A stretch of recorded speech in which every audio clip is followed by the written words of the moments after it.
चांगुणा मावशीच्या दातृत्वाला वावर हिरेकरांचा मनापासून सलाम. ती रोज रोजंदारीवर जायची. परिस्थिती हलाखीचीच.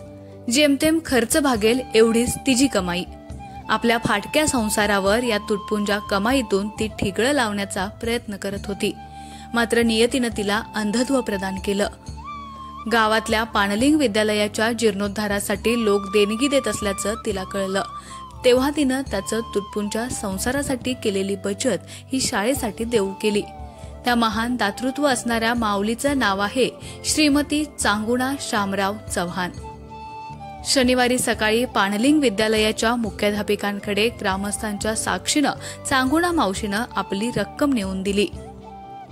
आपल्या संसाराच्या गाड्याचे पतीच्या रूपानं एक चाक आधीच निकळून पडलेलं. पतीनंतर आपल्या 2 मुले आणि मुलीचा सांभाळ तिनं केला. मुलीला लग्नानंतर तिलाही नियतीनं वैंधत्व बहाल केलं. भारतीय नागरिकत्वाची ओळख सांगणारे आधार कार्ड देखील चांगुणा मावशीकडे नाही. अगदी हलाखीच्या परिस्थितीत जगणं मुश्किल असतानाही मावशीनं शाळेसाठी देऊ केलेली मदत ही तिच्या कुवतीप्रमाणे असली तरी ती लाख मोलाची आहे. त्यामुळे चांगुणा मावशीच्या दातृत्वाला वावर हिरेकरांकडून सलाम केला जातोय. आधीच अंधत्व मिळालेल्या चांगुणा मावशीला काही दिवसांपूर्वीच अँजिओप्लास्टी सारख्या उपचार पद्धतीला सामोरं जावं लागलं होतं. ही शस्त्रक्रिया महात्मा फुले जनआरोग्य योजनेतून पूर्ण झाली. मान खटाव विधानसभा मतदारसंघाचे विद्यमान आमदार जयकुमार गोरे, आद्य क्रांतीवीर राजे उमाजी नाईक हुतात्मा स्मारक पुणे येथील सोमनाथ बोडरे, आप्पासाहेब चव्हाण इत्यादींच्या मोलाच्या सहकार्यानं चांगुणा मावशीची शस्त्रक्रिया यशस्वी झाली.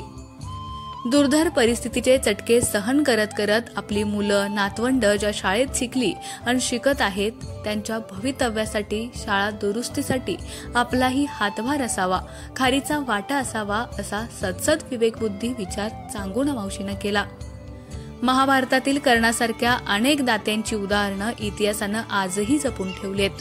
चांगुणा मावशीचं हे दातृत्व जगाच्या इतिहासात अजरामर होणार नसलं तरी वावर हिरेच्या पाणलिंग विद्यालयाच्या जीर्णोद्धाराची कहाणी ज्यावेळी लिहिली जाईल त्यावेळी चांगुणा मावशीच्या परिस्थितीच्या विपरीत असणारं हे दातृत्व वावर हिरेकर मात्र कधीच विसरू शकणार नाहीत.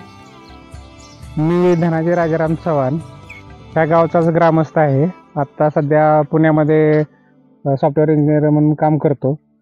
तर आता हे आमच्या जे मावशी आहेत त्या मावशींचं म्हणजे एकदम मातृत्व म्हणा किंवा गावासाठी जी त्यांची तळमळ आहे शाळेसाठी आपल्या, म्हणजे त्यांचे खरंच त्यांच्या म्हणजे त्यांचे जे काय छोटं मोठं त्यांनी जे लहान छोट्या मोठ्या गोष्टीतनं त्यांनी जे कमवलेलं आहे, त्यांचा स्वतःचा हटका संसार असताना सुद्धा त्यांनी म्हणजे आपल्या शाळेसाठी तळमळ म्हणून त्यांनी खूप चांगलं म्हणजे मोलाची लाख मोलाची मदत केलेली आहे. म्हणजे समजा आपण म्हणतो दानशूर सगळ्यात जगात दानशूर असेल तर कर्ण असतो, पण कर्णाला लाजवल असं काम आमच्या म्हणजे मावशीने केलेलं आहे. आपल्या ज्यावेळेस शाळेचा इतिहास रचला जाईल किंवा त्या जीर्णोद्धाराची ज्यावेळेस माहिती लिहिली जाईल त्यावेळेस ह्या मावशीचं नाव खारीचा जरी वाटा असला तरी खूप मोठं काम केलेलं आहे त्यांनी. यांनी वर्गणी जे गाव देणगी दिली आपल्या पाणलिंग विद्यालयाला हे त्यांचे ऐपत नसताना दिली.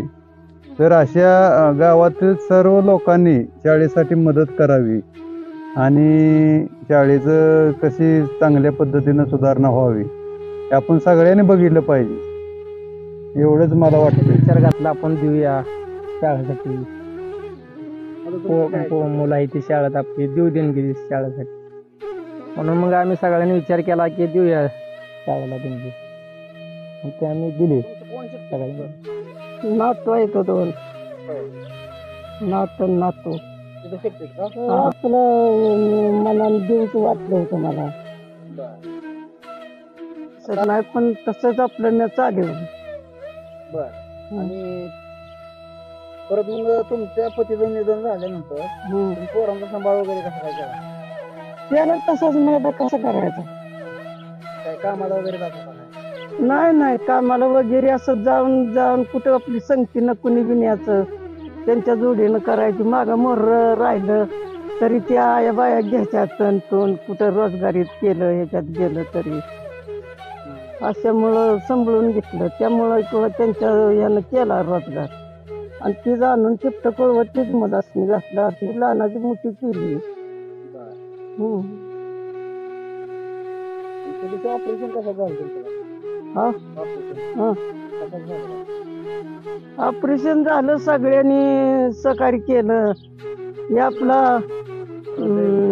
हृदयाचं ह्या जसं ते झालं. आता तुम्ही काय सुधीत नव्हती त्यात काय मला कळालं नाही.